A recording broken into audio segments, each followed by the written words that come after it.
Vamos à paz do Senhor, que Deus abençoe. Meu nome é Luiz, para quem não me conhece, esposo da Sunamita. Estamos aqui gravando devocionais com base num plano de leitura bíblica em 6 meses. Deus tem sido tremendo nas nossas vidas através desse propósito, tá? A você que nos acompanha, muito obrigado. A você que não nos acompanha ainda, se inscreva no canal, curte, compartilha, manda essa mensagem para alguém, que Deus fale aos corações. Sem mais delongas, estamos no capítulo 14 de 1 Coríntios. Nós já encerramos os evangelhos, nós já encerramos Atos, já encerramos Romanos e estamos findando amanhã o livro de 1 Coríntios. Após isso, irmãos, vai ser coisa de duas cartas por semana, tá? Porque já fica bem mais curto. Mas glória a Deus, vamos lá. 1 Coríntios capítulo 14, nós vamos ver o apóstolo Paulo falando sobre o dom da profecia é superior ao de línguas e falando sobre a necessidade de ordem no culto. Irmãos, nós que somos pentecostais, nós cremos que os dons espirituais eles não cessaram, tá? Eles são atuais, eles ainda existem, tá? As igrejas já tradicionais não creem no batismo com o Espírito Santo. Perdão. Nós pentecostais, nós cremos que a evidência do batismo com o Espírito Santo é o falar em línguas estranhas, tá? Já os tradicionais entendem de forma diversa, entendem que esse dom, ele cessou, tá bom? Essa é uma explicação bem simplória, não vou adentrar na questão teológica, tá bom? E nós vamos agora estudar um pouco sobre esse capítulo 14 de 1 Coríntios, que eu amo de paixão, porque eu sou pentecostal. Eu sou batizado com o Espírito Santo e eu falo sim em línguas estranhas. Tá? E louvo ao Senhor por esse dom que Ele me concedeu, tá? Eu, quando eu não era batizado, eu orava ao Senhor pedindo para que eu não viesse a cessar de falar em línguas estranhas. E o apóstolo Paulo vai falar o seguinte aqui, olha, ele já começa assim, que para nós procurarmos os dons espirituais, mas principalmente o dom da profecia. Nós vimos no capítulo 12 a diversidade de dons que o Espírito dá a nós, que o Espírito Santo concede a nós. Dentre eles,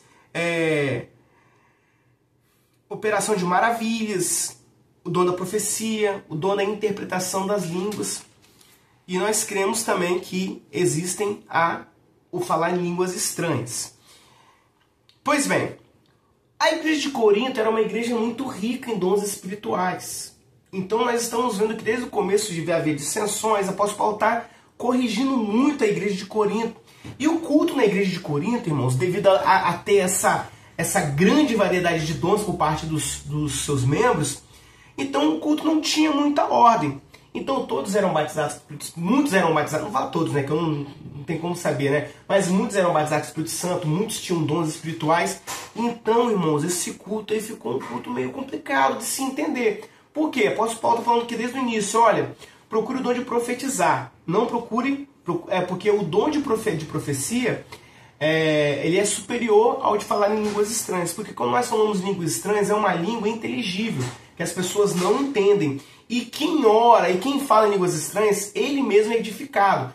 Mas quem profetiza, ele edifica a igreja. Então, por isso, é melhor você procurar o dom da profecia do que o dom de línguas. Aí fala o seguinte, olha, eu prefiro chegar a vós com palavras de sabedoria, com palavras inteligíveis, do que falando em línguas estranhas, porque as pessoas não vão entender. Só quem entende a língua estranha, quem tem um dom de discernir, tá? Dom de interpretação de línguas. Tanto que ele fala aqui no capítulo 14, olha, quem fala em línguas estranhas, que procure interpretar.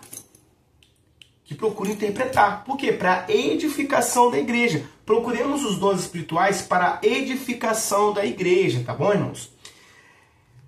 Bom, continuando aqui, então ele faz essa analogia, olha, que adianta você ter um instrumento que não está afinado, que sai um som, que as pessoas não entendem? É preciso o instrumento estar afinado, é preciso a flauta estar com um som certinho para você entender o que está acontecendo, para você entender a música. Então, da mesma forma, você que fala línguas estranhas, é melhor que você fale, é melhor. Isso em sede de culto, tá? No culto, estamos falando do culto, tá? Para a edificação da igreja. E eu vou entrar nesse ponto aí. Então, é melhor que você fale de forma que as pessoas entendam do que você falar línguas estranhas. Mas calma aí, isso é vedado? Não é vedado. Pelo contrário, nós que somos da Assembleia de Deus, que eu fui convertido no movimento da Assembleia de Deus, a Assembleia de Deus ela cresceu com muitas pessoas sendo batizadas com o Espírito Santo e muitas pessoas falando línguas estranhas. Então é normal, ou pelo menos era normal, que os cultos da Assembleia de Deus tinha-se muitas pessoas falando em línguas estranhas. Só que existia uma ordem ali. Qual que era a ordem? Quando não houvesse intérprete, essas línguas cessavam, entendeu? Então era um momento de ápice, de alegria por parte da igreja, de adoração ao Senhor. Quando as pessoas sentiam mais a presença de Deus, elas extravasavam e falavam mais línguas estranhas. Hoje eu percebo, até ter uma crítica aqui, percebo um certo formalismo por parte dos irmãos diante desse estudo aqui, que eu não vejo nenhum problema, não vejo uma proibição. Tanto que lá no final do capítulo o apóstolo Paulo vai falar o seguinte, olha, tá aqui, quer ver só um segundo.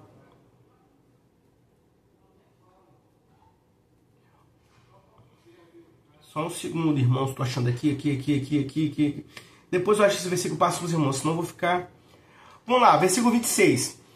Faça tudo para edificação. Se alguém fala em línguas estranhas, faça isso, por 2 ou 3. Quanto muito 3, ou por sua vez, haja intérprete. Mas se não houver intérprete, seja calado na igreja e fale consigo mesmo com Deus. E fale 2 ou 3 profetas, os outros julgues. Mas se o outro que estiver sentado for revelado, é uma ordem que eu posso botar falando. Todos podereis, tal, soldados... Não.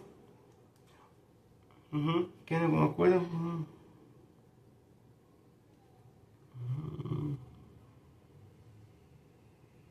Versículo 39, irmãos. Desculpa esse tempo aqui, mas eu vou lançar o vídeo assim mesmo. Versículo 39. Portanto, irmãos, procurai com zelo profetizar e não proibais falar em línguas estranhas. Não existe proibição, irmãos. Não existe vedação. O que existe é um controle, o que existe é uma orientação de que quando houver intérprete, você tenha mais liberdade ao falar. Se não houver intérprete, irmão, você não fala. Ou você fala consigo mesmo, fala baixinho para você mesmo, mas não pare de falar. E se tiver vontade de dar uma rajada de língua estranha, dê uma rajada de língua estranha em nome de Jesus. Glória a Deus, meus irmãos. O devocional de hoje é isso. E é no versículo, isso que eu falei com os irmãos, se trata do versículo 1 até o versículo 25, tá? Que o apóstolo Paulo enfatiza que é melhor profetizar do que falar em línguas estranhas. E quem somos nós para concordar ou discordar, né? O apóstolo Paulo está ensinando isso.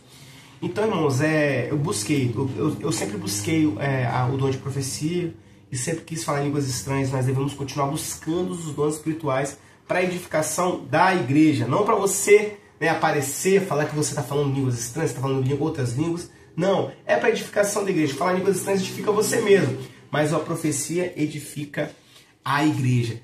Do versículo 26 ao versículo 40, o apóstolo Paulo vai falar sobre a ordem no culto. Pois é, como existiam muitos irmãos, o culto era um pouco bem acalorado, era bem pentecostal, vamos falar assim.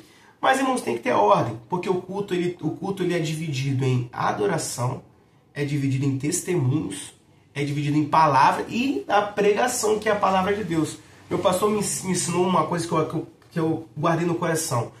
Existe um momento também do louvor, da adoração, do louvor. Esse momento do louvor, da adoração, é um momento em que a igreja adora o Senhor, através do louvor, tem um momento do ofertório, tem um momento muito importante, que é o momento do testemunho. Os irmãos vão lá testemunhar o que Deus fez na vida dos irmãos. Ou tem outros irmãos que têm salmos, que têm palavra, que tem alguma palavra de sabedoria para passar para a igreja. Então isso é muito importante. Só que tem um momento também da pregação, que é o momento em que Deus fala com a igreja através do seu profeta.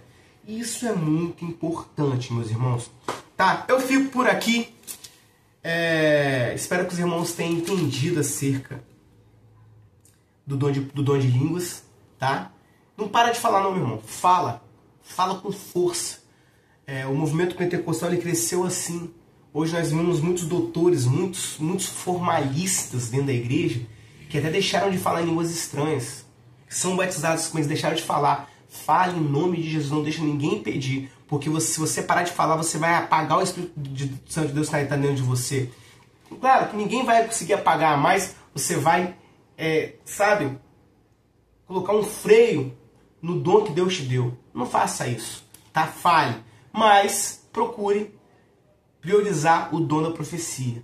Meus irmãos, que Deus abençoe e fico por aqui. Até amanhã, capítulo 15. Lindo, lindo e lindo. E 16 de 1 Coríntios, encerrando esse capítulo maravilhoso. Que Deus abençoe.